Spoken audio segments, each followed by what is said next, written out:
ဒီကောင်လေးကကျွန်တော်တို့ Magnifier ဟိုမှာအကြီးပေါ့နော်3 finger ချင်းကတော့အတူတူပဲအခုနဟိုအရှိမကျွန်တော်ရိုက်ပြသွားတဲ့ဗီဒီယိုထဲမှာကျတော့3 finger ပဲပေါ့နော်သူကကျတော့အကြီးဖြစ်သွားတာပေါ့နော်မှန်ဘလူး site ပိုကြီးသွားတယ်ပိုပြီးကျယ်သွားတယ်နောက်ပြီးတော့ကျွန်တော်တို့ဟိုသူ့ကိုထိုင်လို့တဲ့ stand ကလေပို့ပြီးတော့မြင့်သွားတယ်ပေါ့နော်အဲ့လို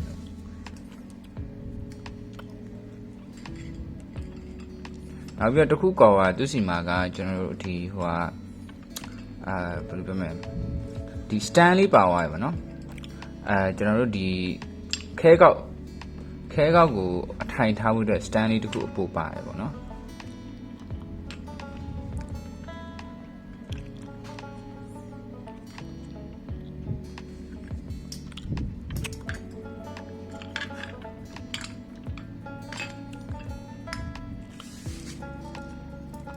အရင်ဆုံးဒီကောင်ဒီလိုအရင်ဆုံးကျွန်တော်တို့လက်ကင်ကိုအရင်ဆုံးတက်ရတယ်ပြီးတော့မှန်ဘလူးကအပေါ်ကနေထပ်ပြီးကြည့်မှာဆိုတော့မှန်ဘလူးကိုနောက်မှတက်တယ်ပေါ့နော်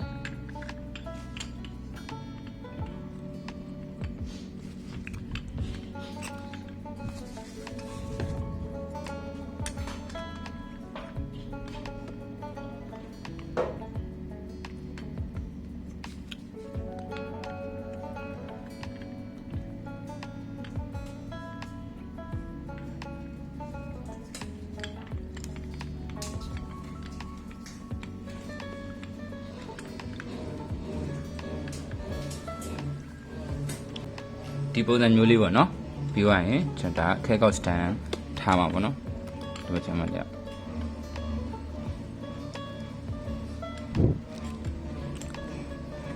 ီမှာဒါခဲကောက်ကိုကျွန်တော်ဒီမှာလာပြီးတော့တက်ထားလိုက်မယ်ဒါတော့ကျွန်တော် Magnifier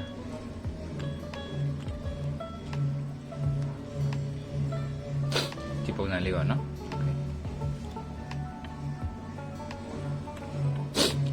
မှန်ဘလူးအစတော့သူကပုံမှန်ဟိုဟာ3စ